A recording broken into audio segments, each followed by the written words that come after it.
Good morning dear students. Last lecture में हम आपसे चर्चा कर रहे थे बीसी और एडी की।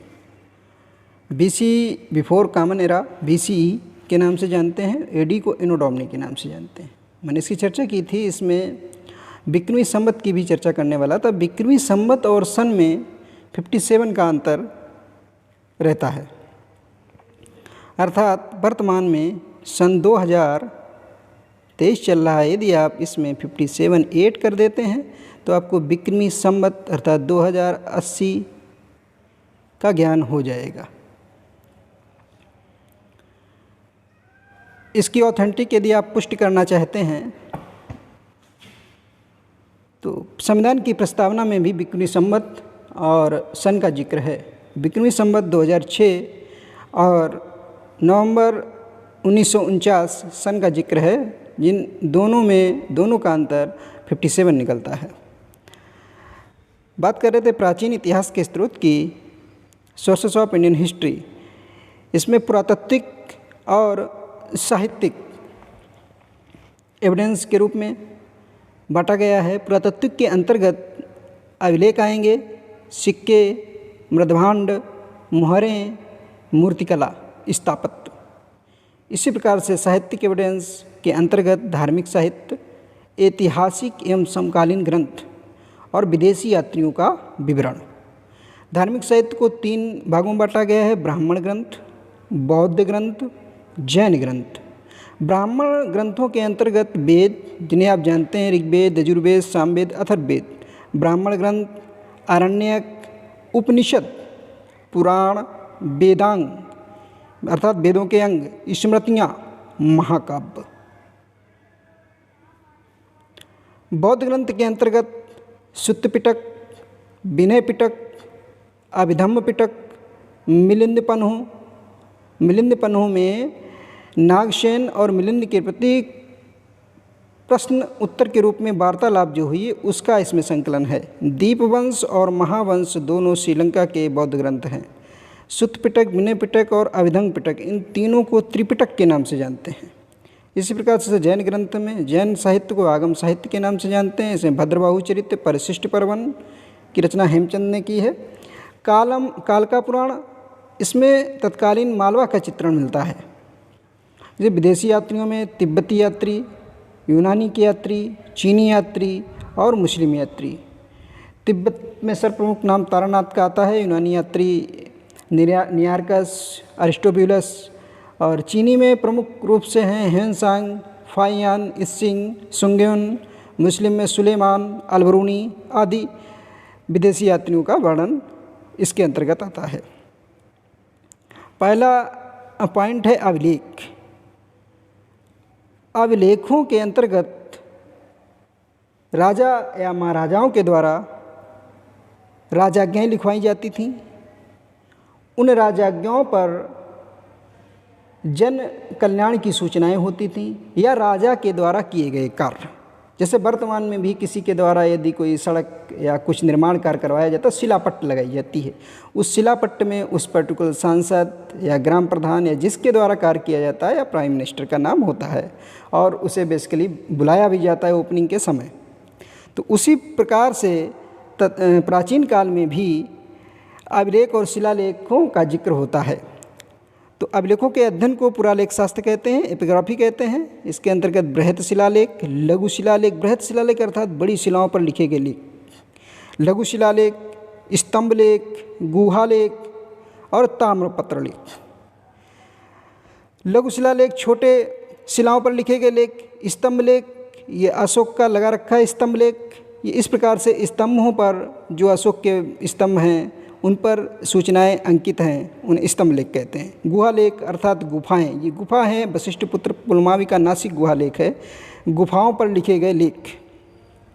ताम्रपत्र लेख, तामा पर तांबे की धातु पर लिखे गए लेख। अभी आगे सौगोरा ताम्रपत्र का उल्लेख करेंगे। तो इनके माध्यम से, शिलालेखों के माध्यम से, शिलालेख जो है पुख्ता प्रमाण माना जाता है। और सबसे प्राचीन शिलालेख की यदि बात करें, ये रहा आपका बोगज कोई का अभिलेख 1400 BC का। इसमें 2 कबीलों की चर्चा की थी, हितनी और मितनी की। इन दोनों कबीलों ने आपस में एक संधि की और संधि के दौरान 4 आर देवताओं के नाम इसमें मिलते हैं। उनका क्रम अधिकतर पूछा जाता है कॉम्पिटिशन्स के एग्जाम में और कई बार पूछा जा चुका है। ये नाम है इंद्र, मित्र, वरुण, नासत्व। नासत्व को अश्विनी कुमार के नाम से भी जानते हैं। इसी प्रकार से नेक्स्ट पॉइंट आपका है सिक्के। सिक्के के अध्ययन को मुद्रा शास्त्र कहते हैं। इंग्लिश में न्यूमिस्मेटिक्स कहते हैं। प्राचीन सिक्का आहत सिक्का, पंचमार्क क्वाइन, सबसे ज़्यादा ये अमरावती से प्राप्त हुई। पंचमार्क क्वाइन सर्वाधिक प्रयुक्त चिन्ह इस पर सूर्य का है। अन्य नाम कारसारपाण, धरण, शतमान, प्रति आदि नामों से जाने जाते हैं। आप कल्पना करिए जब देश आज़ाद हुआ था तब रियासतें 562 के लगभग थीं और ये छोटी छोटी रियासतें थीं। तो प्राचीन समय में भी छोटे छोटे भूभाग पर अपने अपने अलग अलग क्षेत्रों पर राजा थे और छोटी छोटी सीमाएं थीं। तो उन राजाओं के द्वारा अपनी सीमाओं के अंतर्गत अपना झंडा, अपना सिक्का आदि का निर्माण किया जाता था। तो सिक्के उस भूभाग और राजा के नाम आदि काफ़ी सिक्कों के माध्यम से जानकारियाँ मिल जाती हैं। सिक्कों के स्रोत के रूप में उपयोगिता क्या है? ईसा पूर्व 6वीं शताब्दी से सिक्कों का नियमित प्रचलन हुआ। इससे पहले क्या प्रणाली थी? वस्तु विनिमय प्रणाली थी। वस्तुओं का आदान प्रदान किया जाता था। जब सिक्का नहीं था, शुरू में कौड़ियाँ चलती थीं, फिर धीरे धीरे सिक्कों का जब चलन हुआ तो वस्तु विनिमय की जो प्रणाली थी उसका चलन धीरे धीरे स्वतः कम होता चला गया। पहला उपयोगिता क्या है? शासन पद्धति का बोध होता था इससे। जैसे योधे एवं मालवों की मुद्राओं पर गणस्य जया शब्द का अंकन मिलता है। इससे ज्ञात होता है कि इन राज्यों में गणतांत्रिक शासन पद्धति प्रचलित थी। गणस्य जया का उल्लेख है। अब योधे के सिक्कों का जिक्र कर लेते हैं।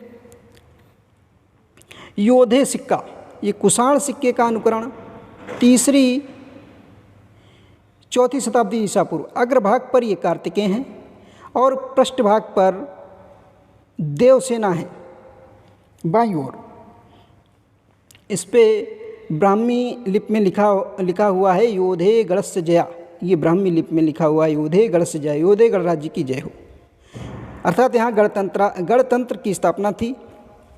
देवसेना है बाईं ओर और फूलदान दाईं ओर उल्टा नंदीपात। ये नंदीपात दिख रहा है, ये फूलदान है, ये दाईं ओर हाथ उठाए, देवसेना बाईं ओर हाथ उठाए खड़ी हुई हैं।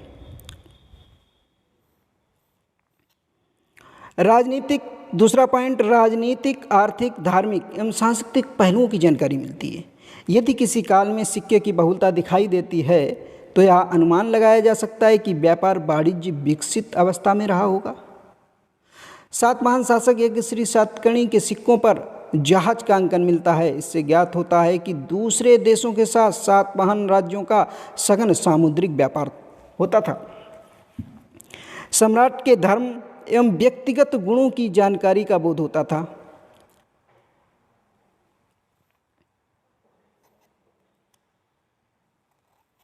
कनिष्क सिक्कों पर बुद्ध की आकृति, बौद्ध अनुयायी। कनिष्क के सिक्कों पर बुद्ध की आकृति थी, तो इससे यह ज्ञात होता है कनिष्क बौद्ध अनुयायी थे। योधे शासकों के सिक्कों पर षण्मुखी कार्तिकेय का अंकन है, तो ये प्रतीत होता है कि कार्तिकेय इनके कुल देवता थे। दक्षिण भारत में कार्तिकेय को मुरुगन के नाम से जाना जाता है, इनकी पूजा की जाती है। बिम्बकटफिसेस, इनके सिक्कों पर माहेश्वर की उपाधि का अंकन मिलता है, तो इससे यह ज्ञात होता है कि बिम्बकटफिसेस शैव मतानुयायी था, यानी कि शैव मत को मानने वाला था। चंद्रगुप्त विक्रमादित्य, इनके सिक्कों पर परम भागवत की उपाधि का अंकन हुआ है, तो परम भागवत की उपाधि से सिद्ध होता है कि चंद्रगुप्त द्वितीय वैष्णव धर्म का अनुयायी था। हर्षवर्धन बौद्ध धर्म का अनुयायी होते हुए इसके स्वर्ण सिक्कों पर नंदी पर आसीन शिव पार्वती का अंकन मिलता है, तो इससे यह सिद्ध होता है यह धर्म सहिष्णु शासक था। तिथियों का निर्धारण, जैसे कनिष्क 78 ईस्वी पर अपने सिंहासन पर बैठता है, तो वो शक संवत 78 ईस्वी में तो उस तिथि का निर्धारण इससे ज्ञात होता है। राजाओं के द्वारा जो सिक्के जिस समय प्रचलित हुआ करते थे उसमें तिथियों का भी निर्धारण उससे किया जाने लगा। राजा या राज्य क्षेत्र को जानने में सहायक, क्योंकि जिस राजा के द्वारा सिक्का या भूभाग या क्षेत्रीय राजा के द्वारा जो सिक्का जारी किया जाता था उसमें राजा का नाम प्रायः लिखा रहता था। पृष्ठभाग में देवी देवता या चिन्ह का प्रयोग किया जाता था। अब कुछ सिक्के देख लेते हैं।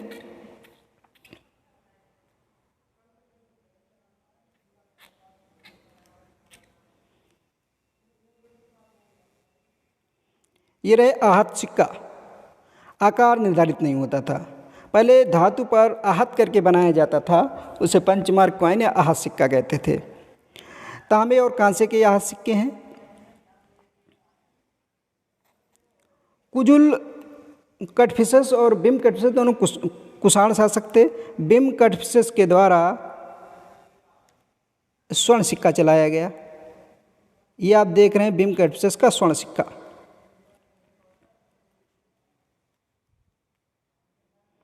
कनिष्क साम्राज्य के सिक्के, ये दोनों कनिष्क साम्राज्य के सिक्के हैं। इसमें ये बोडो BODO बोधो ये बौद्ध अंकित हैं और ये सूर्य देवता का अंकन है। इसमें दाढ़ी वाले सूर्य देवता और लपटें निकलते हुए सूर्य को दिखाया गया है। 100 गोरा ताम्रपत्र का उल्लेख अभी किया था, ये गोरखपुर से प्राप्त हुआ है। ताम्रलेख है जिस पर लेखबद्ध प्राचीन लेख है। 100 गोरा भारतीय लेखन प्रस्तुत करता है जिसमें खाद्यान्न को देश में संकट काल में उपयोग हेतु सुरक्षित रखने के बारे में प्राचीनतम शाही आदेश और जनता के उपयोग के लिए अन्न के 3 कोष्ठागारों के बनाने का प्रमाण भी देता है।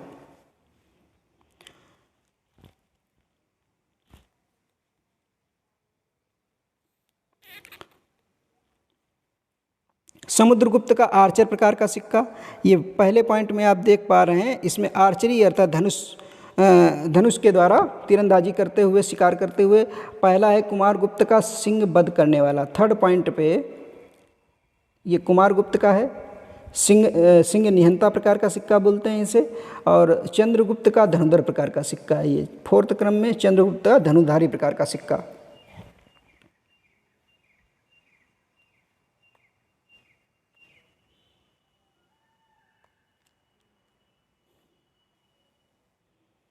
सिक्कों की स्रोत के रूप में उपयोगिता अभी हम देख चुके हैं। अब देखेंगे मृदभांड। मृदभांड अर्थात बर्तन। प्राचीन काल में एविडेंस एक्सकेवेशंस और खुदाई के दौरान जो मृदभांड मिले हैं उनसे बहुत महत्वपूर्ण जानकारियाँ मिलती हैं। फ्लिंडर्स पेत्री कहते हैं मृदभांड को पुरातत्व की वर्णमाला कहा है इसकी उपयोगिता को देखते हुए। इसमें अलग अलग प्रकार के मृदभांड हैं, जैसे काला एवं लाल मृदभांड, black and red ware BRW, अधिकतर इन्हें शॉर्ट नाम से ही जानते हैं BRW। प्रागैतिहासिक काल का प्रमुख मृदभांड है BRW। प्रागैतिहासिक काल का प्रमुख मृदभांड है। अथर्ववेद में इसे कृष्ण लोहित कहा गया है। मृदभांड के भीतर तथा बाहर की बारी रिम के चारों ओर का भाग काला और शेष भाग लाल है। सर्वप्रथम यातनजी खेड़ा के उत्खनन से BRW संस्कृत का पता चलता है। मृदभांड BRW का मृदभांड ये रहा, आप इसे देख सकते हैं। ये BRW का मृदभांड है। इसमें ब्लैक एंड रेड, ये ब्लैक ऊपर है और रेड दोनों कलर पाए जाते हैं। फिर सेकेंड पाइप है गैरिक मृदभांड या लाल मृदभांड। ऑकर कलर्ड पोटी शॉर्ट OCP के नाम से जानते हैं, या उत्तर हड़प्पा या ताम्रपाषाण काल का मृदभांड है। ये प्रमुख गणेश्वर, जोधपुरा, अतरंजी खेड़ा एवं लाल किला से OCP मृदभांड प्राप्त हुए हैं। इलाहाबाद जिले में स्थित श्रृंगेरपुर इन मृदभांडों के विस्तार की पूर्वी सीमा थी।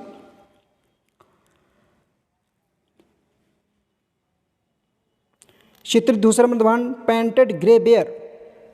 चित्रित धूसर मृदभांड सबसे पहले अहिच्छत्र से मिलते हैं। भारत में हड़प्पा संस्कृति के मृदभांडों के पश्चात चित्रित धूसर मृदभांड प्राप्त किए गए हैं। महाभारत युग इन स्थलों की पहचान PGW से की जाती है। ये मृदभांड अहिच्छत्र, भगवानपुरा, हरियाणा, दधेरी पंजाब, मांडा कश्मीर से प्राप्त होते हैं। ब्लैक एंड रेड बेयर की चर्चा कर चुके हैं।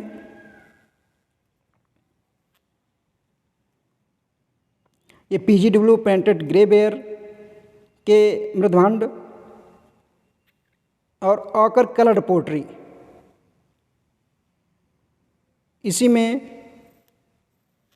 NVPW यानी नॉर्थ ब्लैक पेंटेड बेयर, इन मृदभांडों को अमीरों का मृदभांड के नाम से भी जानते हैं। इसे आम लोग इनको यूज नहीं करते थे, ये कॉस्टली होते थे।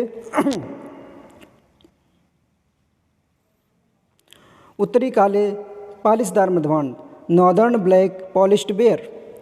NVPW मृदभांडों की कालावधि ईसा पूर्व 6ठी शताब्दी से मौर्य काल तक मानी जाती है। NVPW सबसे पहले तक्षशिला से प्राप्त किए गए। मार्शल ने इन्हें काले काचित पात्र यानी ब्लैक ग्लेज्ड बेयर नाम दिया। ये मौर्य काल विशिष्ट मृदभांड हैं जिनकी प्राप्ति बांग्लादेश के दीनाजपुर जिले के बनगढ़ से हुई है, पश्चिम बंगाल के चंद्रकेतुगढ़ से, ओडिशा के शिशुपालगढ़ से तथा दक्षिण भारत के नागार्जुनीकोंडा से हुई है। इन मृदभांडों की विशेषता इनकी रंग एवं चमक है। यह धनी लोगों के बर्तन थे, इसलिए आम जन इनका प्रयोग नहीं करते थे। मोहरें, मोहनजोदड़ो से 500 से अधिक मोहरें मिली थीं। आपने मूवी देखी होगी मोहनजोदारो, उसमें मोहरें दिखाई गई। एक सिंहयुक्त मोहर और शैव मुद्रा में एक योगी की लगी हुई मोहर। मोहरों के ही आधार पर हड़प्पाई लोगों के धार्मिक विश्वास की जानकारी मिलती है। प्रयाग के भीटा से मौर्य ब्राह्मी और सहजात निगमनस अंकित एक मिट्टी की मोहर प्राप्त हुई है जो श्रेणियों के द्वारा जारी की गई थी। प्राचीन काल में श्रेणियां हुआ करती थीं। व्यापारिक श्रेणियां यानी व्यापारों के लिए जो संगठन थे, उन संगठनों को नाम श्रेणियां दिया गया था। बसाड़, प्राचीन वैशाली से श्रेणियों की 274 मिट्टी की मोहरें मिली जिस पर श्रेणी सार्थ या कुलिक निगम जैसे लेख अंकित हैं। हड़प्पा कालीन कुछ मोहरें देख लेते हैं। ये आपको एक सींग युक्त जो जानवर दिखाई दे रहा है, ये हड़प्पा लिपि ऊपर लिखी हुई है जो अभी तक पढ़ी नहीं जा सकी है, और इस पर कुछ ये बना हुआ है आगे, या इसमें एक सींग युक्त जानवर के अभी तक साक्ष्य नहीं मिले हैं, केवल कल्पना ही की जा सकती है क्योंकि इसके पुरातत्विक एविडेंस नहीं मिले हैं। ये आपको दिख रहा है बुल। बैल और सांड में मुख्यतः एक अंतर होता है। जब तक सांड का जब बधियाकरण हो जाता है तो वह बैल बन जाता है, और उससे पहले तक क्या सांड रहता है। इसके इंग्लिश में 2 टर्म आते हैं, बुल और आक्स। बैल के लिए आक्स, तो ये बुल है। इसी प्रकार से ये भी यूनिकॉर्न, एक सींग वाले जानवर को यूनिकॉर्न बोलते हैं। यूनिकॉर्न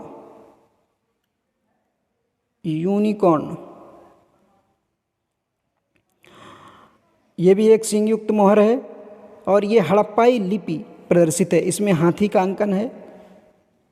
ये प्राचीन मोहरें हैं।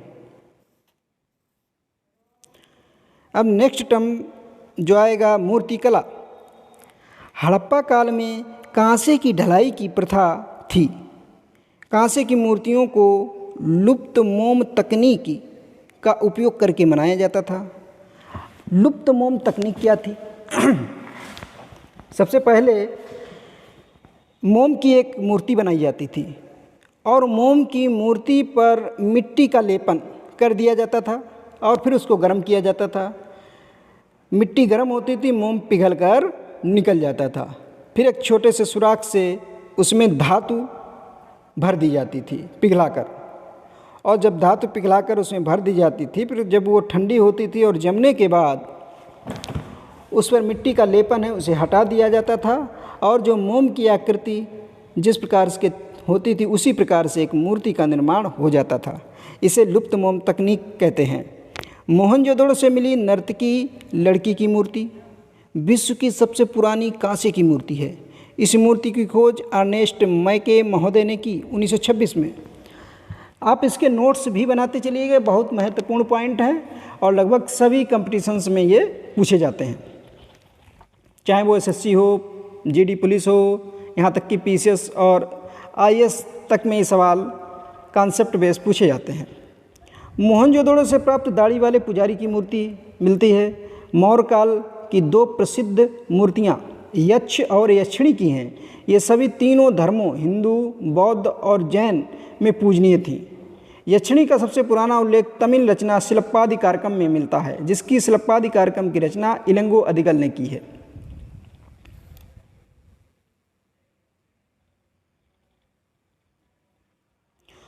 मूर्तिकला की 3 प्रमुख शैलियाँ अर्थात गांधार, मथुरा और अमरावती शैलियों का विकास अलग अलग स्थानों पर हुआ है। इसकी विस्तृत चर्चा आगे के चैप्टर्स में की जाएगी। नेक्स्ट पॉइंट, स्थापत्य। प्राचीन स्थापत्य ने मानव समाज की सांस्कृतिक और स्थापत्य कला की धरोहर को बढ़ावा दिया है। सिंधु घाटी सभ्यता की स्थापत्य कला के समय में मोहनजोदड़ो और हड़प्पा जैसे नगरों में बड़ी समझदारी और नगरीय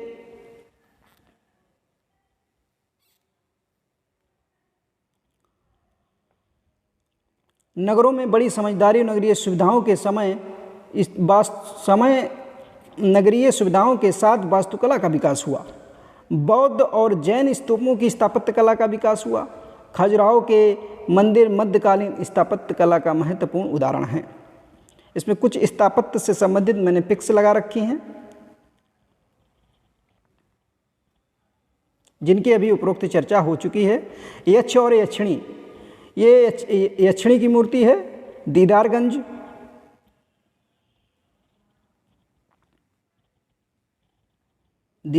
यक्षी 3rd सेंचुरी BCE की। Polished sandstone, Patna, India. ये यक्ष की मूर्ति है। मोहनजोदड़ो से प्राप्त ये नर्तकी की मूर्ति है, जो कांसे की बनी हुई है। ये जो आप चित्र में देख पा रहे हैं, ये पहले नंबर पे यक्ष, यक्षिणी और मोहनजोदड़ो से प्राप्त कांसे की नर्तकी की मूर्ति। ये सांची का स्तूप स्थापत्य की दृष्टि से बहुत महत्वपूर्ण है। जैन मंदिर शत्रुंजय हिल्स, पालताना, गुजरात के भावनगर में स्थित हैं। ये लगभग 108 जैन मंदिरों का समूह है यहाँ पर। इसी प्रकार से ये तिपतिया साल ओढ़े हुए एक योगी की प्रतिमा मोहनजोदड़ो से प्राप्त हुई है। अब नेक्स्ट पॉइंट है ब्राह्मण साहित्य। ब्राह्मण साहित्य के अंतर्गत पहला पॉइंट वेद। वेद शब्द विद धातु से बना है, जिसका अर्थ होता है ज्ञान, अर्थात वेद का शाब्दिक अर्थ ज्ञान है। हिंदू परंपरा में वेदों को श्रुति की श्रेणी में रखा गया है। ये अपौरुषेय और निरुक्त हैं, जिनको ऋषियों के द्वारा आत्मसात किया गया है। स्वयं देवों के द्वारा इन्हें दृश्य के रूप में प्राप्त किया गया, जबकि स्मृति साहित्य की श्रेणी में वेदांग, पुराण, एपिक्स, धर्मशास्त्र, नीतिशास्त्र आते हैं।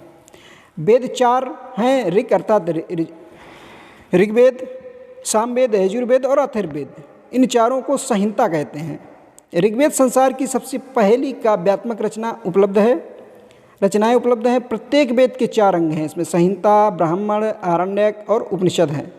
वेदों के संकलनकर्ता को कृष्ण द्वैपायन वेद व्यास को माना जाता है। वेद संस्कृत भाषा में पद्य में लिखे गए थे। केवल यजुर्वेद अपवाद है, जो गद्य पद्य दोनों में लिखा गया है। यजुर्वेद के शुक्ल यजुर्वेद और कृष्ण यजुर्वेद 2 शाखाएं हैं, और ये दोनों गद्य पद्य में लिखे गए हैं। अपौरुषेय का अर्थ है, अर्थात इन्हें देवों या दैवियों के द्वारा लिखा गया है, या किसी पुरुष के द्वारा नहीं, ऐसा माना जाता है। ये अपौरुषीय हैं वेद। इसके अंतर्गत आपका ऋग्वेद, यजुर्वेद, सामवेद, अथर्ववेद। ऋग्वेद सबसे प्राचीन वेद है, जिसमें 28 सूक्त और 10 मंडल हैं। इसमें 10वें मंडल में पुरुष सूक्त की चर्चा अवश्य की जाती है, जिसमें 4 वर्णों का उल्लेख किया जाता है, 4 वर्णों के उदय का उल्लेख किया जाता है। ब्राह्मण एक विशालकाय पुरुष, अर्थात ब्रह्मा के मुख से ब्राह्मण निकले हुए हैं और भुजाओं से क्षत्रिय और जंगा से वैश्य और पद अर्थात पैरों से शूद्रों का जन्म हुआ है। ऐसा ऋग्वेद के 10वें मंडल के पुरुष सूक्त में वर्णित है। नेक्स्ट पॉइंट है आपका ब्राह्मण। ब्राह्मण शब्द ब्रह्म प्लस एड़ से बना है। ब्रह्म का अर्थ होता है यज्ञ, एड़ मीन्स व्याख्या, अर्थात जो यज्ञ की व्याख्या करे वही ब्राह्मण है। ब्राह्मणों को वेदों का परिशिष्ट माना जाता है। इसमें वेदों की संख्या गद्य में की गई है। वेद संहिता स्तुति प्रदान है, जबकि ब्राह्मण ग्रंथ विधि प्रदान है। अरण्यक, अरण्य, नेक्स्ट पॉइंट अरण्यक। अरण्य मीन्स जंगल और एक मीन्स ज्ञान, अर्थात यज्ञ से जुड़े कर्मकांडों की दार्शनिक और प्रतीकात्मक अभिव्यक्ति है अरण्यक। अरण्यकों को रहस्य कहा जाता है। इनका प्रमुख विषय प्राण विद्या है। नेक्स्ट पॉइंट उपनिषद। उप अर्थात गुरु के पास, नि माने शिष्य का, सद मीन्स बैठना। इसका शाब्दिक है गुरु के समीप बैठकर शिष्य जो ज्ञान प्राप्त करे वह उपनिषद है। वैदिक साहित्य का अंतिम भाग होने के कारण इन्हें वेदांत कहा जाता है। भारतीय दर्शन की शुरुआत आरण्यक से होती है, जबकि इनका चरम उपनिषद को माना जाता है। उपनिषद की रचना गंगा घाटी में हुई। उपनिषदों का प्रमुख विषय आत्मविद्या तथा ब्रह्म विद्या है। उपनिषदों की रचना में ब्राह्मण वर्ग के स्थान पर क्षत्रिय वर्ग का विशेष योगदान दिखाई देता है। उपनिषद गद्य पद और गद्य पद में है। कुल 108 उपनिषदों का उल्लेख है। मुक्तोपनिषद में मिलता है, जिनमें 13 को मूलभूत उपनिषद की श्रेणी में रखा जा सकता है। शंकराचार्य ने केवल 10 उपनिषदों पर अपना भाष्य लिखा है। यही 10 उपनिषद प्राचीनतम और प्रामाणिक हैं। इसमें ईश, केन, कट, प्रश्न, मुंडक, मांडुक, तैत्तिरीय, ऐतरेय और छांदोग्य बृहदारण्यक। इसमें सबसे विशाल उपनिषद बृहदारण्यक को माना जाता है और सबसे छोटा उपनिषद छांदोग्य, सबसे छोटा उपनिषद मांडुक उपनिषद को माना जाता है। वेदों की भी कई शाखाएं हैं जिन्हें चरण की संज्ञा दी गई है। साकल शाखा ऋग्वेद से जुड़ी एकमात्र जीवित शाखा है। यजुर्वेद को शुक्ल यजुर्वेद तथा कृष्ण यजुर्वेद 2 शाखाओं में बांटा गया है। इसमें कौथुम, राणानीय, जैमिनीय एवं तलवकार सामवेद की 3 शाखाएं हैं। अथर्ववेद की शाखाएं शौनक और पिपलादि हैं। वैदिक साहित्य मूलतः धार्मिक साहित्य है। ऋग्वेद की 3 शाखाएं हैं, साकल, वास्कल, वालखिल। और साकल शाखा ऋग्वेद से जुड़ी एकमात्र जीवित शाखा बची हुई है। जैसे यजुर्वेद की कृष्ण यजुर्वेद, शुक्ल यजुर्वेद और सामवेद की कौतुम, राणानीय, जैमिनीय, अथर्ववेद की पिपलादि, शौनक। नाराशांसी साहित्य, इसमें राजाओं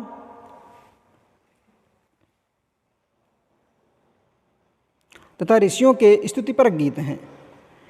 इस साहित्य से विदित होता है कि वैदिक युग में इतिहास लेखन की परंपरा विद्यमान थी। वैदिक काल में इतिहास लेखन की परंपरा विद्यमान थी। वैदिक काल को 1500 से 600 ईसा पूर्व के समय को वैदिक काल के नाम से जानते हैं।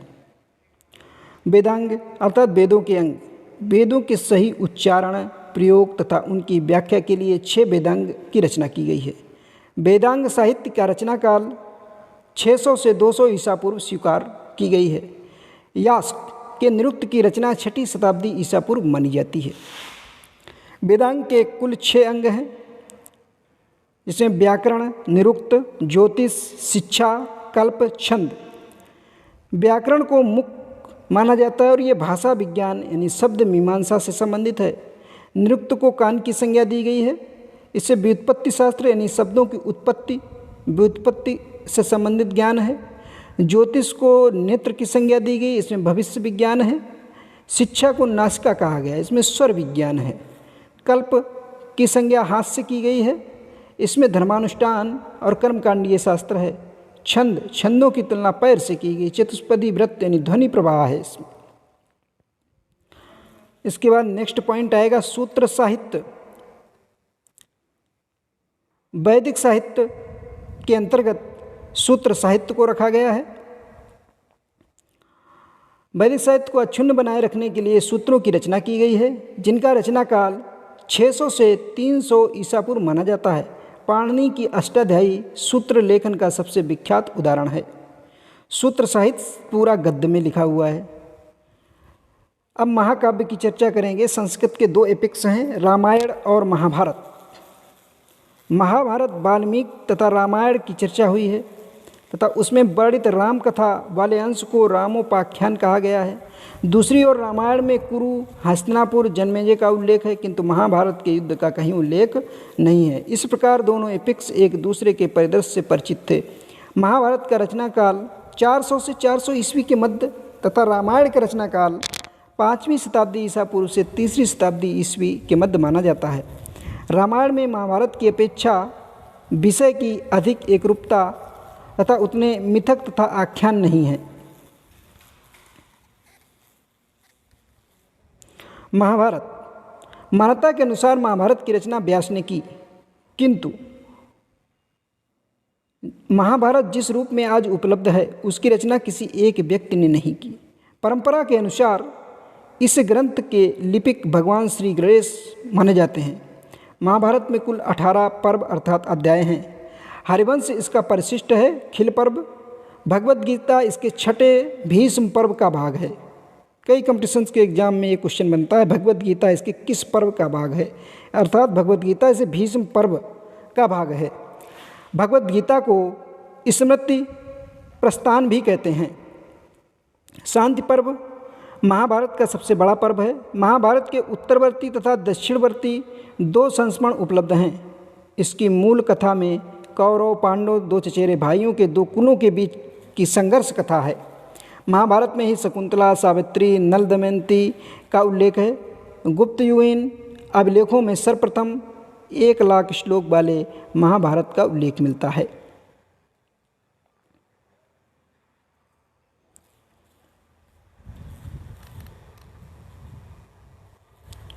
महाभारत का सर्वप्रथम उल्लेख आश्वायन गृह सूत्र में मिलता है। महाभारत एक ही साथ अर्थशास्त्र, धर्मशास्त्र एवं कामशास्त्र कहा जाता है। महाभारत में वर्णित है कि धर्म, अर्थशास्त्र, कामशास्त्र। महाभारत में वर्णित है धर्म, अर्थ, काम, मोक्ष विषय में जो कहीं अन्यत्र है वहाँ इसमें भी है, लेकिन जो इसमें नहीं है वहाँ कहीं अन्यत्र नहीं है। जो 4 पुरुषार्थ हैं, धर्म, अर्थ, काम और मोक्ष,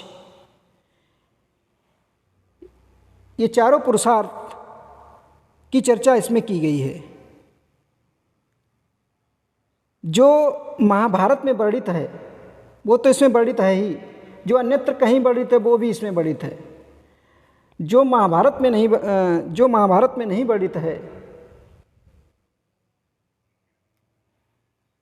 जो महाभारत में नहीं है वह अन्यत्र कहीं नहीं है। इतना महत्वपूर्ण यह महाभारत है। इन चारों विषयों धर्म, अर्थ, काम व मोक्ष के विषय में कहीं अन्यत्र है वह इसमें है, लेकिन जो इसमें नहीं है वह कहीं अन्यत्र नहीं है। महाभारत के विषय में यह भी प्रचलित है कि इसे पूरा एक बार में नहीं पढ़ना चाहिए क्योंकि रोग व्याधियाँ आ जाती हैं, ऐसी मान्यता रही है। महर्षि व्यास को कृष्ण द्वैपायन या द्वीप में पैदा होने के कारण, बादरायण बद्रीनाथ में रहने के कारण वेद व्यास, वेदों का संकलन करता भी कहा जाता है। महाभारत का यह विकास क्रम, साहित्यिक नाम, कृति, छंद, लेखक किसके समक्ष वर्णन किया गया। जब शुरू में महाभारत में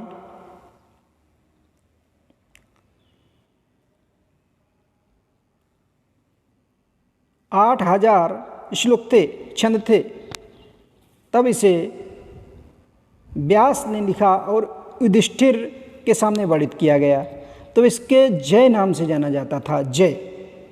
जब इनकी रचना बिना अतिरिक्त कहानी के 24,000 छंद श्लोक हुए तो ये शुक्राचार्य लेखक ने परीक्षित के समक्ष वर्णित किया और इसे तब जय भारत कहा जाता था। फिर आगे चलकर 24,000 बिना उपाख्यान के ये कथा वैशंपायन ने जन्मेजय के सामने कही इसे भारतीय इतिहास कहा गया। भारतीय इतिहास, जब इसकी रचना 1000 श्लोक हुई, सप्तसहस्त्री संहिता के नाम से महाभारत को जाना गया। ये लोमहर्ष और उग्रश्रवा ने शौनक ऋषि यानी नैमिषारण्य के स्थान पर ये उनके समक्ष कथा का वर्णन किया। आज के लेक्चर में इतना ही। आगे के पॉइंट्स पर, एविडेंस पर, साहित्यिक एविडेंस पर चर्चा नेक्स्ट वीडियो में की जाएगी। तब तक के लिए नमस्कार, थैंक यू।